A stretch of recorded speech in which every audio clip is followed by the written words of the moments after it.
Gracias.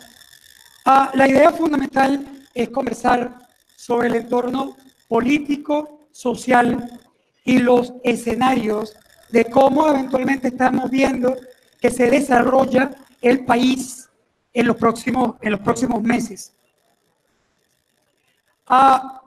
La posibilidad de desarrollar escenarios en una economía y en una sociedad absolutamente complicada en el medio de un proceso de transición es sin duda un gran reto.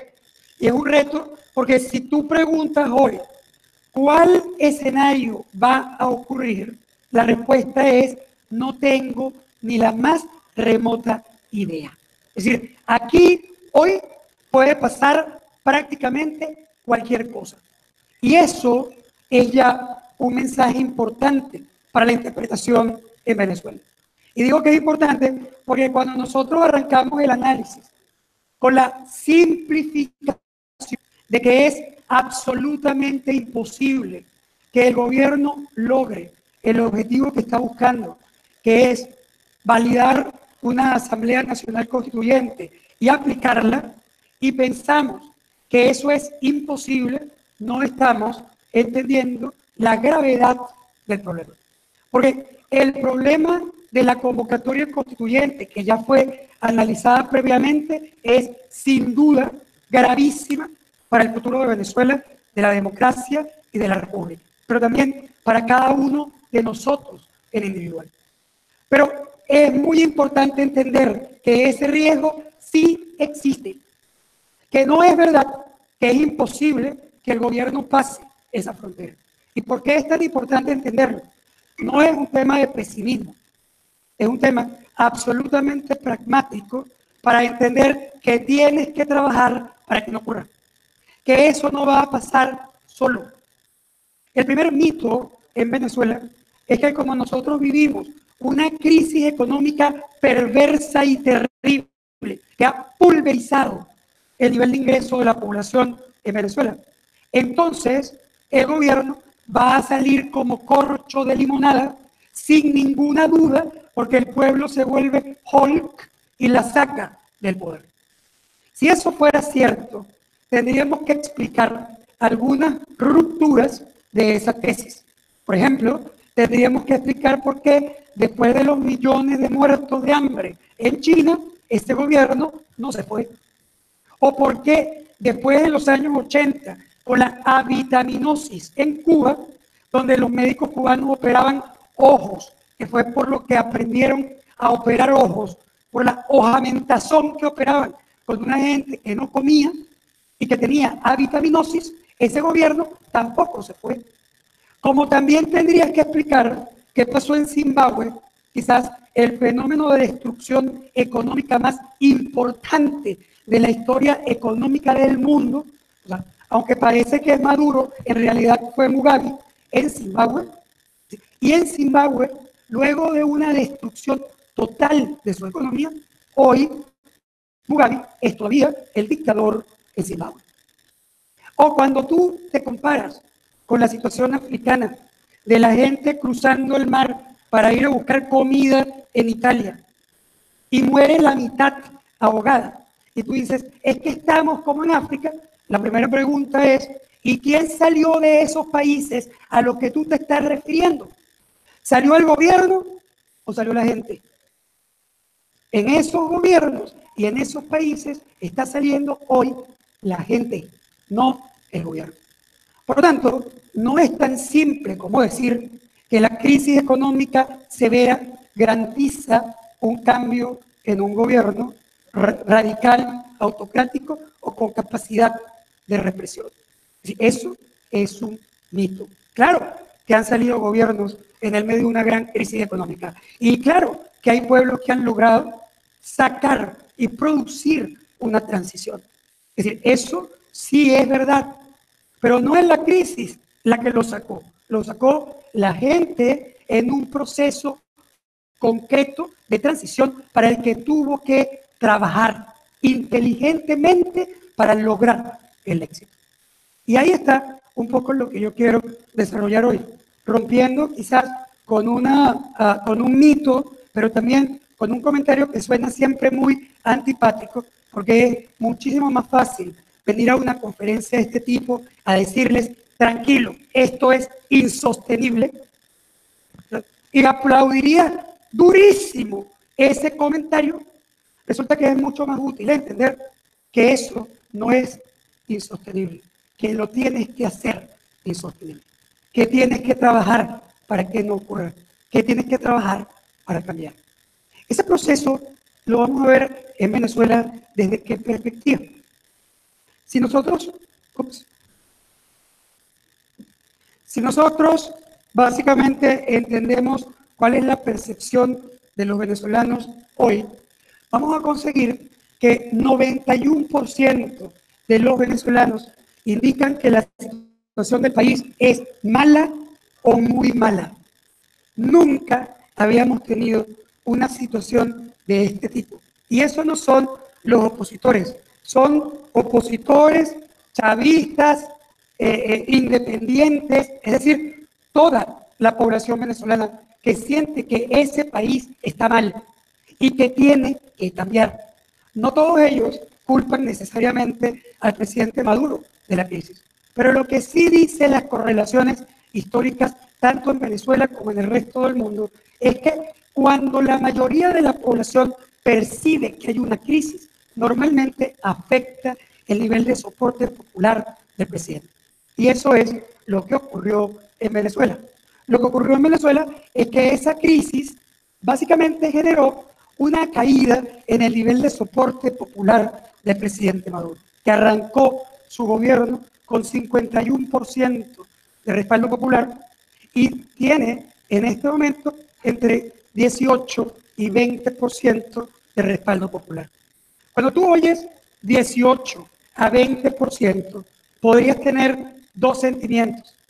El primer sentimiento es la caída significativa del soporte popular del chavismo, de un presidente como Chávez, que llegó a tener hasta 72% de respaldo popular, y llegar a un líder chavista que tiene que sostener su revolución con apenas una quinta parte de soporte popular. Pero también podrías irte a la segunda inquietud. ¿Cómo es posible que el presidente Maduro, en el medio de una crisis de esta magnitud, todavía logre tener 20% de aceptación popular? Que logre tener un quinto de los venezolanos en soporte. Claro, la respuesta a la segunda pregunta tiene que ver fundamentalmente no con el presidente Maduro, sino con el presidente Chávez y su legado. Porque en esa misma encuesta de 20% o 18% para el presidente Maduro, que indica, por cierto, que el presidente Maduro ni la revolución planteada como cabeza por Maduro podría ganar ninguna elección en Venezuela. Llámala como quieras llamarla. Es decir, con 20% no puedes ganar una elección, ni siquiera prácticamente planteándote una oposición que se dividiera en un evento electoral. Es muy difícil que ese gobierno pudiera ganar una elección, ni regional, ni referéndum, ni presidencial. Maduro hoy no podría ganar ni una junta de condominio en Miraflores con esa popularidad.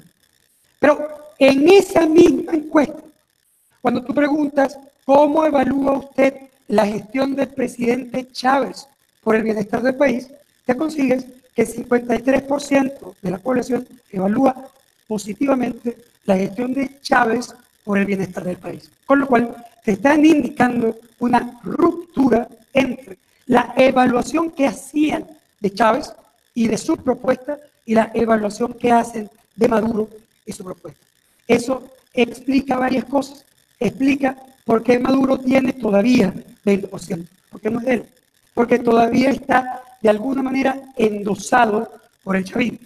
Pero hay un segundo elemento importante, que cuando estamos hablando de 80% de la población venezolana que rechaza al presidente Maduro, no estamos hablando de un grupo homogéneo. No estamos hablando de una oposición homogénea e igual que representa el 80% del país. Estamos hablando de diferentes clusters diferentes grupos que rechazan a Maduro, pero que no necesariamente entre ellos tienen la misma búsqueda. Hay actores, obviamente opositores, que rechazan a Maduro y que entienden que Maduro no es más que la prolongación de un proyecto que Chávez puso sobre la mesa y que ya era suficientemente malo para traernos a donde estamos. Pero hay otro grupo de venezolanos, y es un grupo muy relevante, que detesta al presidente Maduro y rechaza su gobierno y estaría dispuesto a votar en contra de él buscando un cambio, y sin embargo son mucho más proclives a una propuesta populista de tipo chavista que a una propuesta abierta de tipo opositor clásico. Y eso complica el panorama. Primero, es obviamente una oportunidad gigante para el cambio, porque la mayoría de la población quiere ese cambio. Pero la oferta que se requiere para integrar a esa población es una oferta mucho más compleja que la oferta Maduro vete ya o cualquiera es mejor que Maduro. Porque el cualquiera es mejor que Maduro, la respuesta en un focus group era absolutamente gráfica.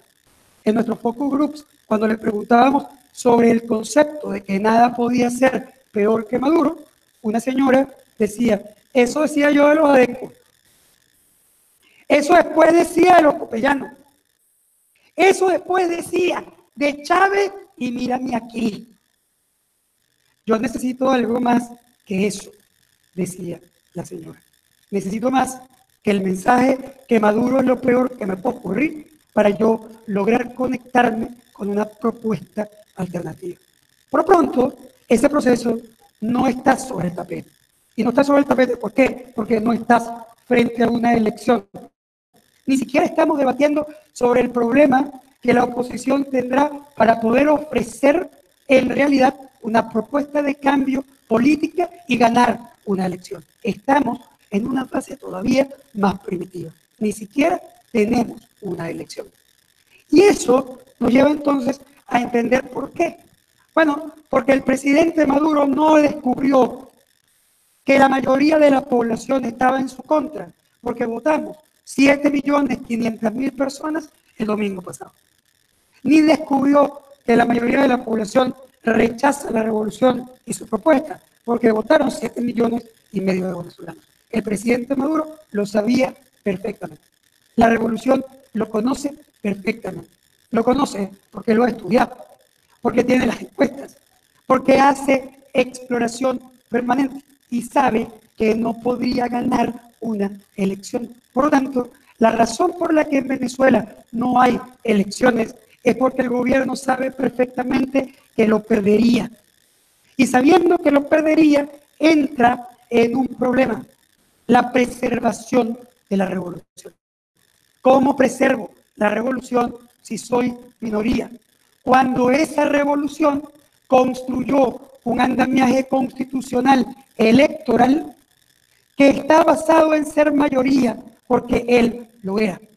¿Qué pasa hoy cuando no lo soy si no estoy dispuesto a abandonar el poder? Ese dilema, ese problema, entonces, ¿cómo lo resuelves? Lo resuelves identificando el enemigo. ¿Cuál es el enemigo para el presidente Maduro? ¿Cuál es el enemigo para la revolución? A esta altura del partido, el enemigo no es ni siquiera la oposición. El enemigo de la revolución es la Constitución de 1999. Es su enemigo fundamental porque esa Constitución le obliga a ser mayoría para preservar la revolución o cambiar el gobierno. Y cambiar el gobierno es, en su opinión, destruir completamente la revolución y su legado. Ese proceso entonces lo lleva a orientarse a la búsqueda de un cambio en la Constitución, porque tiene que cambiar la Constitución para preservar el poder. Claro, en el camino se complica la cosa. ¿Se complica por qué? Porque la mayoría de la población se rechaza a ese cambio. Y cuando la mayoría de la población se rechaza a ese cambio, comienzan a aparecer las divisiones, las fracturas, las implosiones dentro de esa revolución, en cuyo caso entonces ya no es suficiente ir a un proceso electoral constituyente para resolver el problema electoral, sino que además le tengo que agregar el componente fundamental de construir una institucionalidad supraconstitucional, suprainstitucional, que me permita, primero, poner orden completo en el proceso, acabar o destruir mis adversarios y poder entonces consolidar mi proceso revolucionario. Y en ese proceso estás. Ese es el proceso en el cual Venezuela se encuentra en este momento. Claro, lo está haciendo en un país que lo descubrió, que lo sabe, que sabe perfectamente cuál es su riesgo. Un país donde solo el 20% de la población confía en el Consejo Nacional Electoral, donde solo 21% de la población confía en el Tribunal Supremo de Justicia, que por cierto es un soporte equivalente al del presidente Maduro o al del PSUV o al de la revolución como concepto general. Es decir, el nivel de desconfianza y rechazo no es solo contra el presidente Maduro, sino contra las instituciones que el presidente Maduro controla o utiliza para hacer un takeover del país. Eso lo vamos a ver igual en la Defensoría. Quizás cambia, obviamente, cuando vemos la evaluación de la población sobre la Asamblea Nacional. Una evaluación que parte al país en dos partes prácticamente iguales, con una evaluación más o menos 50 positiva, 50 negativa. ¿Por qué el negativo es 50 si la oposición es el representante, el dominante en la Asamblea Nacional? Bueno, porque una parte de la oposición siente, como siempre, que la Asamblea Nacional no ha hecho el trabajo que tiene que hacer. Vale la pena decir que esa es su percepción. La realidad es que la Asamblea Nacional ha hecho todo lo que puede hacer. Es más, ha hecho mucho más de lo que puede hacer. Tú estás enfrentándote a un poder que controla las instituciones y entonces la gente le dice a la Asamblea, pero ¿por qué no nombraste al Tribunal Supremo de Justicia y lo cambiaste el primer día que llegaste? ¿Y por qué no nombraste los rectores del Consejo Electoral? Viejo, la Asamblea Nacional no es que no hizo eso. La Asamblea Nacional, en una decisión institucional, dijo que el presidente Maduro ya no era el presidente. Eso dijo la Asamblea. Y tú puedes decir lo que te dé la gana con los magistrados del Tribunal Supremo de Justicia y con los miembros del Consejo Nacional Electoral. Y al final, el tema central es quién ejecuta esa decisión. La ejecución de la decisión se ejerce en el que está controlando el poder, la plata y las instituciones que hacen, digamos, que son respaldadas en definitiva por el sector militar, que es el actor clave en toda esta historia. Por cierto, lamentablemente para un país en el siglo en el que nosotros ya estamos. En todo caso, con eso en proceso, no se trata de que la Asamblea no nombró a alguien o sí nombró a alguien. Es una batalla que no es una batalla institucional, porque desde el punto de vista institucional, en realidad, entre las dos palabras, incluso legalmente, del Tribunal Supremo de Justicia y la Asamblea, o el Tribunal Supremo de Justicia y cualquier otra institución en Venezuela, desde el punto de vista estrictamente legal, aunque no sea legítimo, la última palabra la va a tener el Tribunal Supremo de Justicia. Si ese Tribunal Supremo de Justicia no es un tribunal insesgado, obviamente tú puedes desconocer dentro de los parámetros constitucionales a esa institución o desconocer a todo el gobierno, que es lo que ha hecho la oposición llamando el decreto 333 y 350 de la Constitución. Pero al final ese llamado vuelve al mismo punto. O sea, ¿en qué se convierte tu llamado si tú no lo puedes convertir en energía cinética? Es decir, si no lo puedes aplicar. Al final, tú puedes decir lo que tú quieras, pero aquí está preso quien el gobierno decide que está preso. Y se va para su casa de la cárcel quien el gobierno decidió que se fuera para su casa. Y tú celebraste cuando ese gobierno envió a ese preso a su casa. Por tanto, estás reconociendo quién está gobernando. no importa que no reconozcas incluso su validez democrática. Es activamente, empíricamente, esos procesos obviamente están hoy todavía bajo el control de la revolución. Esa revolución que tiene problemas importantes de popularidad versus otros actores políticos, como los estudiantes, que llegan a tener hasta 67% del respaldo de los venezolanos. Es decir, actores nuevos, frescos, que llegan a tener hasta 20 puntos más de evaluación de gestión que los líderes políticos clásicos, porque son nuevos dirigentes en los que la población comienza a ver una opción de alternativa de cambio. En todo caso, con esto en mente, ¿hacia dónde vamos? ¿Cuáles son los escenarios de ese país? Que yo no voy a describir de manera demasiado detallada cuál es la crisis que está viviendo luego de oír las presentaciones previas. Ustedes ya saben, ya viven y ya han oído la magnitud de la crisis. Yo voy a tratar de analizar hacia dónde va esa crisis o hacia dónde puede ir esa crisis. Para analizar hacia dónde puede ir la crisis, necesitamos conocer varias cosas. Lo primero son los análisis teóricos de la ciencia política. ¿Qué variables tengo que entender para poder proyectar? La primera es cuál es el costo de evitar la elección, o en todo caso, cuál es el costo del gobierno de pasar la constituyente a trocha y mocha en contra de la opinión de la mayoría de los venezolanos. ¿Cuánto le cuesta? Si ese costo es bajo, entonces no va a pasar. Porque esto no se trata de un tema ético, moral o democrático. Se trata de si la puedo o no la puedo pasar. Porque yo lo decidí pasar porque no es un capricho. El gobierno lo siente vital en su sostenimiento actual. Eso no es un capricho. Por lo tanto, él va a hacer lo que sea para pasar. El costo de eso, ¿cuánto es? Bueno, el costo se ha ido elevando de manera muy relevante. ¿Quién lo eleva? La oposición. La oposición con su acción. Con su acción, además, mucho más estructurada, estratégica e inteligente que lo que había hecho esa misma oposición en el pasado. Es hoy infinitamente más estructurada, menos naif, más clara, y aún así con muchísimos problemas, debilidades y divisiones. En todo caso, esa oposición logró colocar gente en la calle, pero también logró fracturar actores hacia el interior de ese chavismo. Pero también logró que en la comunidad internacional la mayoría de los países relevantes,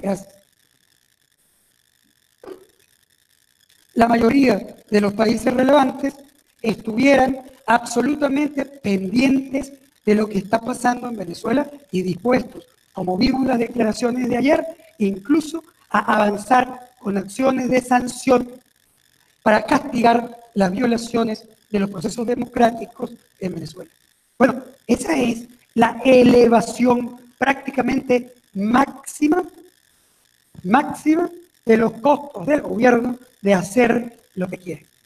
Sin embargo, hay una segunda variable que tenemos que considerar. La segunda variable que hay que considerar es el costo de salida de ese gobierno. ¿Cuánto le cuesta a ese gobierno que tú votes y lo saques del poder? ¿Cuánto le cuesta que él negocie una salida interna? ¿Cuánto le cuesta a Maduro no estar ahí? Ese costo también es infinito. Ese costo, mejor dicho, ese es todavía más infinito. ¿Por qué digo que ese costo es infinito?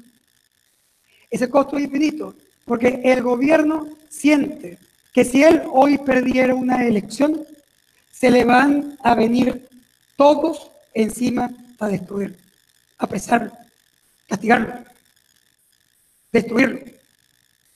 Lo cual, si yo oigo a mi esposa, coincido con él. O sea, pregúntale a mi esposa, pues, ¿Qué le parece a ella que se merecen? Empalar se queda pendejo.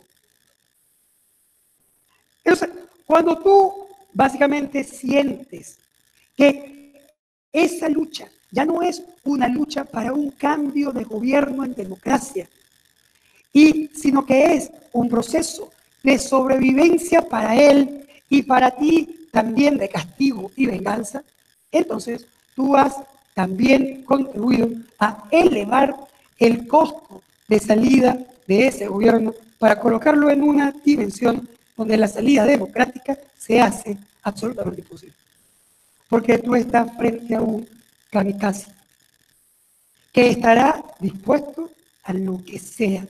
Porque al final del día, ¿qué negocio yo con Maduro en una mesa cuando le digo, Maduro, dame tu cabeza ya? ¿O qué? ¿O qué?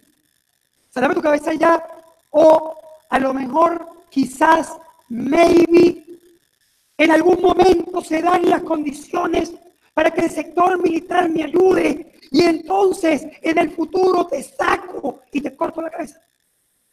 Es decir, Maduro, dame tu cabeza ya, o a lo mejor quizás es posible que en el futuro te la corte. ¿Qué crees que te va a contestar? Es decir, ¿cuál es la respuesta? Básicamente, sobre ese esquema, tú tienes aquí una variable central que se llama costo de salida, que solo se resuelve ¿en qué? En negociación. Es decir, tú tienes dos posibilidades. Cuando estás secuestrado, tú tienes la posibilidad de contratar un ejército israelita que tiene unas armas sofisticadas y balas inteligentes que al entrar e irrumpir en el lugar del secuestro solo buscan el cuerpo de los secuestradores. La otra es el negocio con los carajos. ¿Tienes algo? Tú decides. O la tercera es que los secuestradores te maten.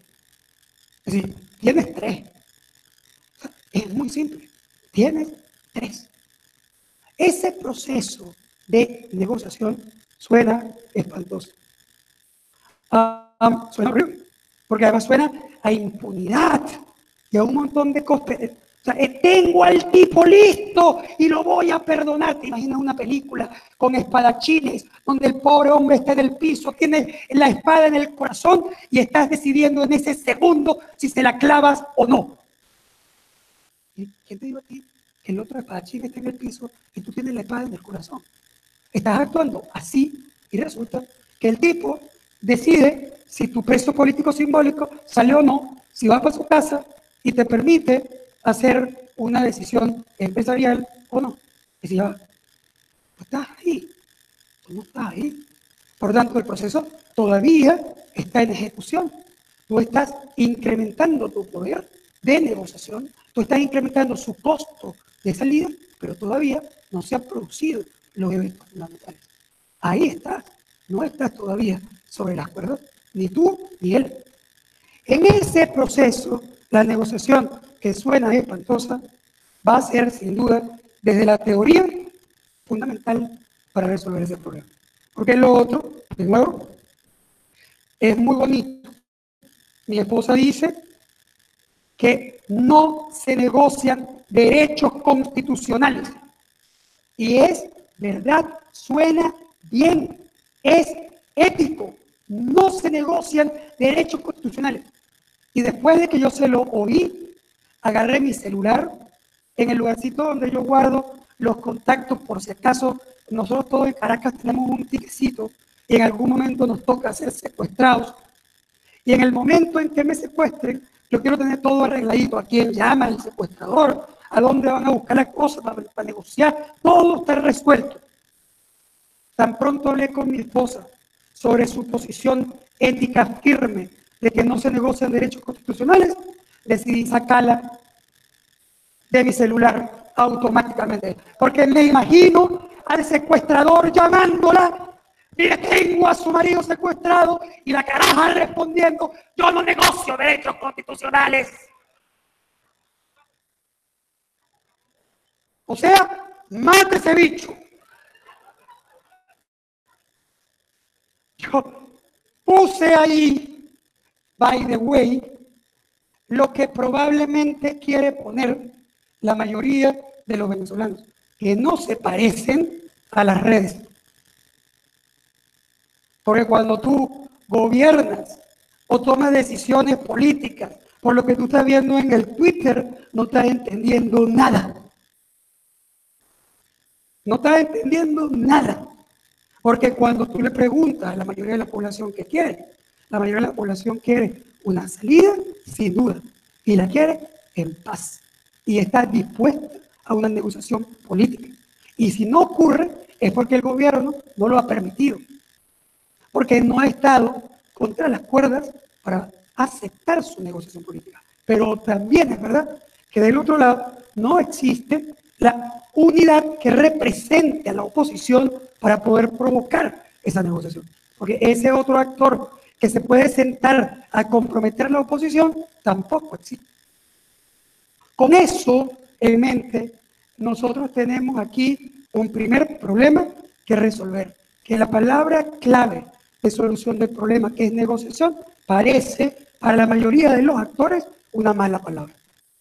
El segundo tema es entender qué ocurre empíricamente en la historia de las transiciones. Es decir, cómo han resuelto los países que lo han hecho la transición. Un par de datos que me parecen relevantes, siendo absolutamente numérico. De 1950 a hoy, han sido exitosos el 34%, es decir, un tercio de los países que han intentado una transición política. Un tercio ha sido exitoso desde 1950 hasta hoy. Numéricamente, 1 de cada 5 fue a través de una insurgencia armada y 4 de cada 5 a través de una protesta masiva. Es decir, 4-1 de los éxitos en una transición han sido fundamentalmente protestas pacíficas. ¿Por qué? Bueno, porque ya nos habíamos dicho que no existe correlación clara entre la crisis y las salidas no democráticas. Un cambio de gobierno no electoral. Segunda cosa que aprendemos de esos casos desde 1950 hasta hoy, indican que todos necesitaron un liderazgo, pero necesitaron un liderazgo unificado que fuera capaz de enamorar, convencer, motivar y darle esperanza concreta de éxito a las masas que trabajaron con él. Un líder que le dé la esperanza de que sí se puede. Por el segundo punto, de una protesta pacífica está en que sea masiva. No significa un montón de gente en una autopista. Masiva no significa un montón de gente en una autopista, porque puedes poner en la autopista 50,000, 100,000, 300,000 o 500,000 personas y las 500,000 se van a quedar en Chacaíto a punta de bomba lacrimógena. 100 o 500, métele la misma autopista y vas a regresar al mismo lado.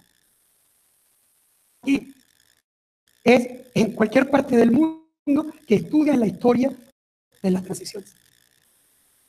La bondad de la masividad no es que sean muchos en un lugar, sino en muchos lugares.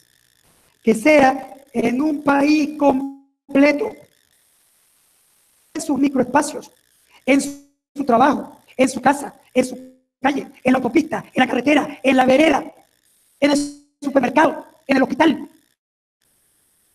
La sociedad genera una protesta pacífica que hace ingobernable el país. Ni tanqueta, ni bomba lacrimógena suficiente para pararlo. Ustedes no se acuerdan, aunque esto no suene antipático. ¿Cuántas veces el año pasado nos dijeron que nosotros habíamos perdido la gran oportunidad el año pasado a Miraflores, sacábamos a Maduro en seco. Un año después, con una motivación infinitamente mayor, con organización y con gente, no pasas de chacaíto. Si te vas por esa vía, no pasas de chacaíto. ¿Por qué? Porque entonces voy al tercer punto relevante de la experiencia mundial de transiciones.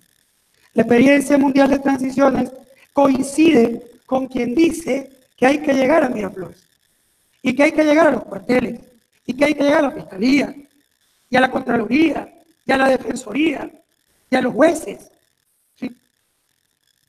Pero no, tú, como Juana de Arco desnuda caminando por una calle y dejando muertos detrás de ti. No, llega ahí cuando se fractura tu adversario. Llega ahí cuando implosiona el enemigo. Cuando la presión nacional hace que sea imposible mantener la unidad del otro lado, que también está en riesgo y obviamente afectado. Cuando tú miras los grandes ejemplos, esos ejemplos requieren básicamente implosiones, fracturas hacia el interior del gobierno para poder provocar que la posibilidad real de una negociación política. Porque la negociación ocurre cuando las dos partes tienen poder de negociación y necesidad de negociar. Entonces se puede producir una negociación inteligente. Por ahora, lo que tú has tenido son acuerdos, conversaciones, diálogos absolutamente desbalanceados. Pero cuando las dos partes tienen poder de negociación y necesidad de resolver, entonces estás en el ambiente perfecto de una negociación política. Ahí es donde se han producido las transiciones reales en el mundo. Vale la pena decir, entonces, que eso significa que tú tienes que tener la fuerza para generar tu poder de negociación y además estar dispuesto a negociar. Una palabra espectacular pronunciada aquí mismo hace rato es que negociar no es abdicar ni abandonar, ¿no? Negociar no es sustituir tu protesta, es agregar, es un resultante de tu protesta, no un sustituto de tu protesta. Es decir, tú no cambias uno por otro, tú resuelves uno con el otro. Y esos elementos son los elementos que han dado éxito en el mundo, de nuevo, por lo menos en los últimos 60 años. En todo caso, ¿qué elementos predeterminados para construir los escenarios venezolanos tenemos hoy? El primer determinado es que no importa en qué escenario nos ubiquemos, nosotros estamos en un proceso de deterioro económico muy severo. Y eso no va a cambiar este año. La crisis del 2017 ya está absolutamente decretada. No hay forma de salir de ella a corto plazo. Porque incluso para tomar las decisiones que requieren para salir de ella, todavía vas a necesitar espacio, tiempo e incluso probablemente vas a necesitar cubrir unos costos de salida que vas a tener que pagar. Por lo tanto, este año es un año bastante complicado en términos económicos. Pero también vamos a tener convulsión política. Yo entendí, digamos, por qué algunas personas en Twitter se ponían bravos cuando yo escribí básicamente un elemento. Yo decía, el 30 de julio no se acaba nada. Claro, la gente interpretó que era que no importaba que hubiera una asamblea constituyente. No, sí importa. Y sí va a acabar cosas. Empezando por lo que queda de democracia. Es decir, por lo que queda de democracia. Pero lo que quiero decir es que no se va a acabar la protesta popular. Porque no importa si Maduro es capaz de llevarnos a una constituyente y obligar a que eso ocurra y elegir un congreso del PSUV como Asamblea Nacional Constituyente de Venezuela, el día siguiente tú tienes hambre, la inflación está desguazada, no hay medicamentos y la gente sigue en contra de lo que está ocurriendo. Por lo tanto, esa protesta popular vino para quedarse y no se va a acabar el 30 incluso si el gobierno es exitoso. Eso vino para quedarse, porque esto ya está picado. Aquí van a haber cambios. Lo que estamos discutiendo es si es ahorita, en unos meses, o se va a demorar más. Eso estamos discutiendo. En el medio de estos procesos, también vas a tener a una comunidad internacional muchísimo más activa. Una comunidad internacional que ahora va a estar infinitamente más pendiente de lo que ahí está ocurriendo. Y por supuesto, eso va a traer más y más complicaciones de todo tipo. Para el gobierno, sin duda, está clarita, pero también para nosotros. Porque aun cuando en el corto plazo, en el plazo mediano, algunos puedan sentir fresquito de una medida de sanción en contra de Venezuela, en el corto plazo, eso va de cabeza a afectar tu actividad también. Tu vida también. Es decir, eso va a pasar. Por lo tanto, ambos vamos a hacer sacrificios cada vez más grandes para provocar. El gobierno crea su asamblea constituyente para el poder total, desahuciar los poderes constituidos, redactar una nueva constitución, y entonces aquí yo tengo una visión quizás distinta a la de algunos de mis amigos políticos, de los líderes políticos de la oposición. Yo planteo las dos porque yo no tengo ni siquiera ningún monopolio, mucho menos el del... Yo le digo lo que yo creo y le digo lo que ellos creen. Ellos creen que con la Asamblea Nacional Constituyente el gobierno se va a quedar unos 2 años, va a gobernar con un soviet supremo, va a cambiar instituciones, pero al final los cambios constitucionales serán menores y vamos a tener que ir en algún momento, diciembre del 18 o en el 19, a una elección presidencial como la que nosotros conocemos. Es decir, una elección universal, directa y secreta. De manera que esto es comprando tiempo. Yo, la verdad, no dudo. Yo creo que esto también va a cambiar la forma de elección. Y que nosotros no vamos a ver, después de ser constituyente, ni una elección universal, directa y secreta que comprometa a una minoría para una revolución, después de haber hecho todo lo que he hecho para preservarla. Por lo tanto, esa elección no va a ocurrir como tú la conoces. Si ocurre, no va a ocurrir como nosotros. En todo caso, eso es una hipótesis, una percepción, no lo puedo asegurar, pero termino entonces con los escenarios. ¿Y los escenarios cuáles son? ¿Cómo quiere la población? 75.4% de los venezolanos dicen que si pudieran votar en una elección universal, directa y secreta por una consulta sobre la constituyente, 75.4% votaría en contra. Es decir, 8 de cada 10 venezolanos votarían en contra de la Asamblea Nacional Constituyente. Lo que te indica que es un proceso completamente contrapelo y contrario al deseo de la población. Los 3 escenarios. El primero, el gobierno kamikaze. El segundo, la implosión con salida tutelada. Y el tercero, el golpe militar. Con Sebastiana. Pero ese escenario, que no estaba hace muchísimos años en los escenarios de análisis, hoy está en el escenario.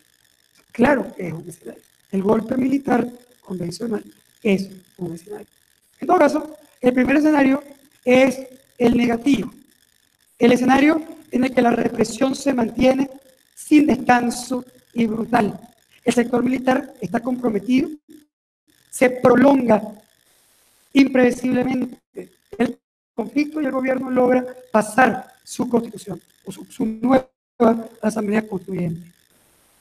Se focaliza y radicaliza la lucha.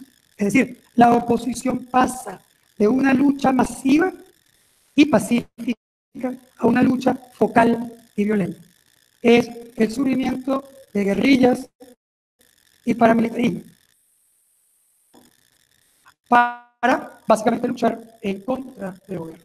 Ese proceso es un proceso terriblemente complejo, porque vale la pena decir que cuando tú te conviertes en una guerrilla, la verdad es que la experiencia indica que pierdes.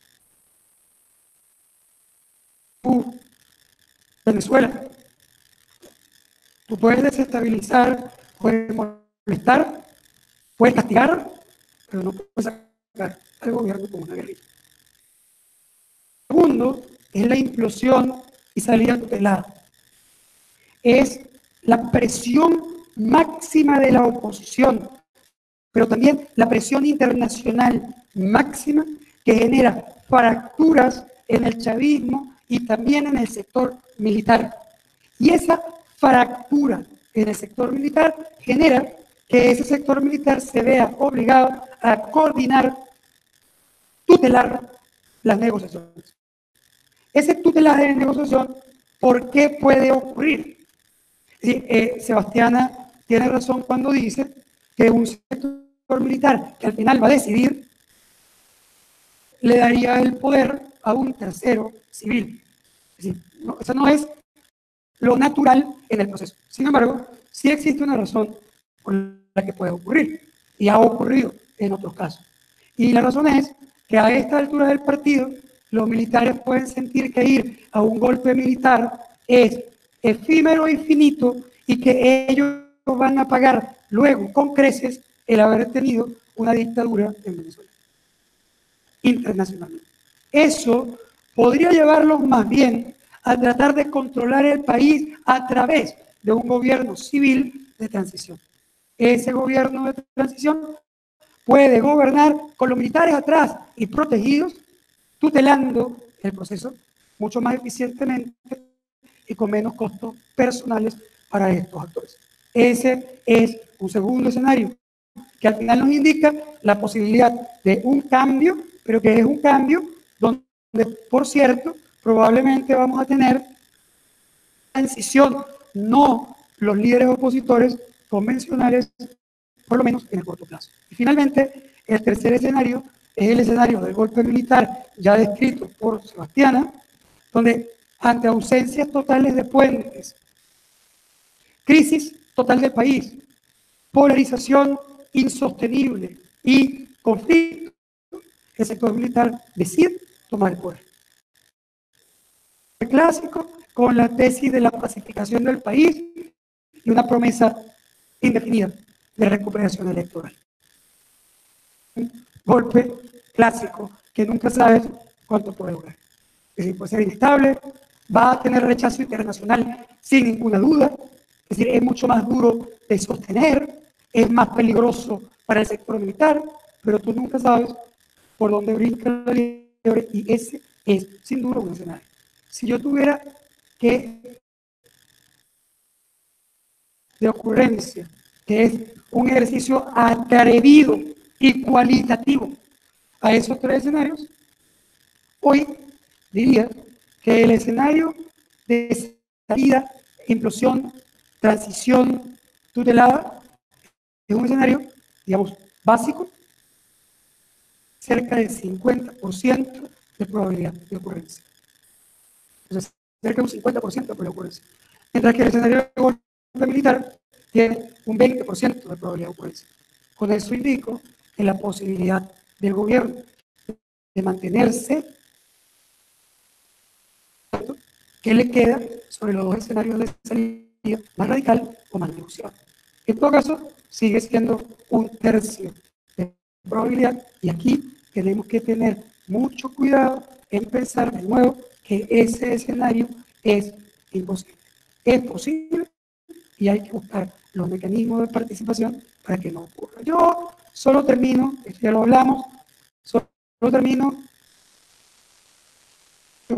en el medio de todos esos procesos, y todos esos problemas y toda esa responsabilidad que nosotros tenemos en producir el cambio en Venezuela. Sin embargo, sí tengo un tema que me parece fundamental. Cuando hablé de China, de Zimbabue y sus mantenimientos en concentraciones totales de poder político, no mencioné algo que para mí es relevante. Todos tuvieron que abrir la economía para sostener sus gobiernos concentradores de poder. Luego de llamar al Fondo Monetario Internacional el diablo, negoció con el Fondo Monetario Internacional y dolarizó su economía, hoy en crecimiento a 4% del PIB.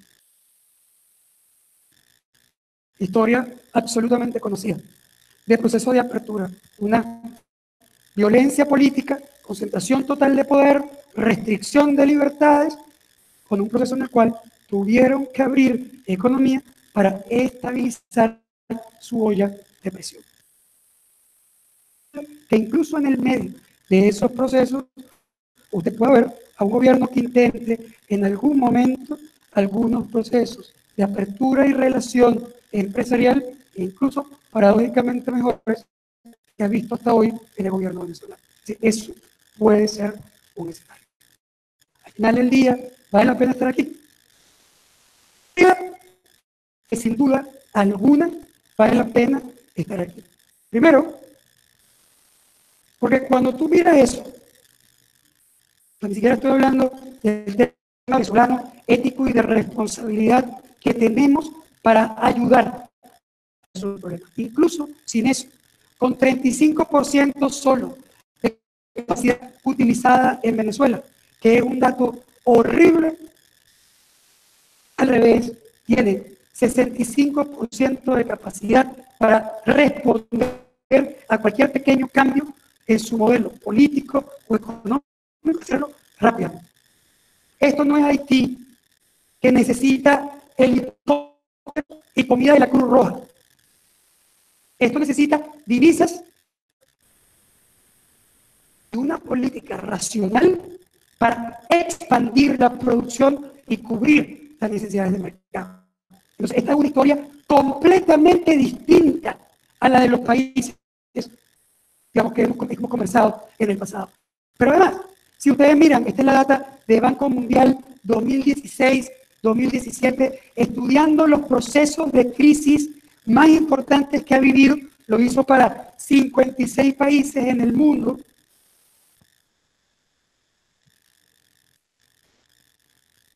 Esto que está aquí es Venezuela, estos son nuestros sectores, y esto que está aquí son los años que esos sectores demoraron en 1989, 1994, 1999 y 2003,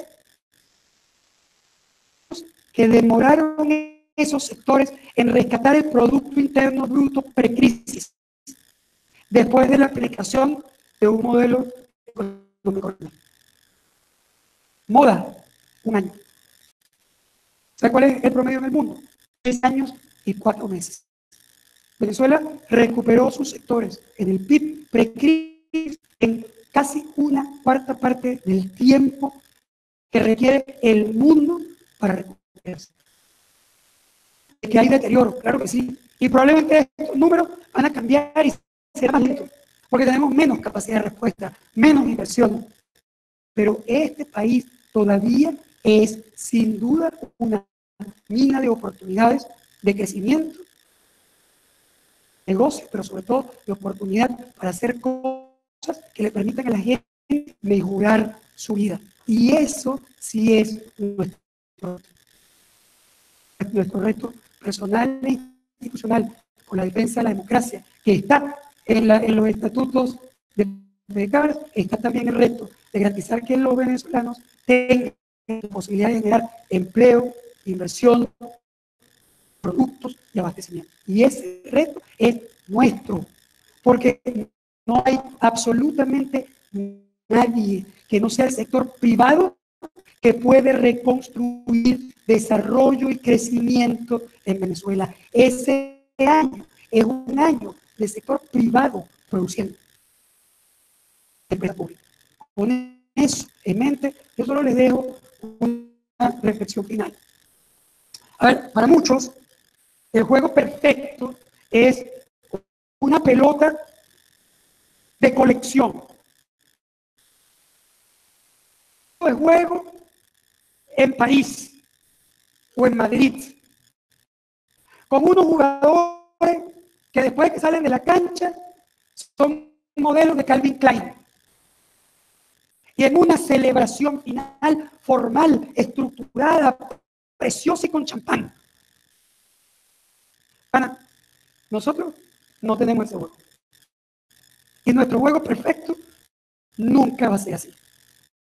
Nosotros, y estamos acostumbrados, lo conocemos y lo hemos hecho 1000 veces, jugamos en Huañangá, en una cancha de caimanera, con barro hasta aquí. Y así hemos jugado un montón de tiempo. Ojalá podamos convertir nuestra cancha en una cancha verde. Pero mientras tanto, nosotros, a ver, estamos aquí y yo los voy a invitar a hacer todo lo que tengan que hacer a pesar de tener miedo. El miedo es normal. Obvio que mucha gente tiene que tener miedo, pero eso no es lo importante. Lo importante no es el miedo. Lo importante es cómo respondes al miedo. ¿Huyes? Chao. Y después me mandas una foto y pones Twitter muy bonito y hasta contribuyes con la campaña desde afuera. Para resolver el problema es que en vez de huir, enfrenta el miedo haciendo lo que tiene que hacer a pesar de tener miedo. Y ese es el concepto de valentía. No tener miedo, es responder al miedo haciendo lo que tienes que hacer a pesar de tener miedo. Y entonces, si estemos dispuestos a eso, vamos a celebrar, aunque sea así. Muchísimas gracias. Gracias.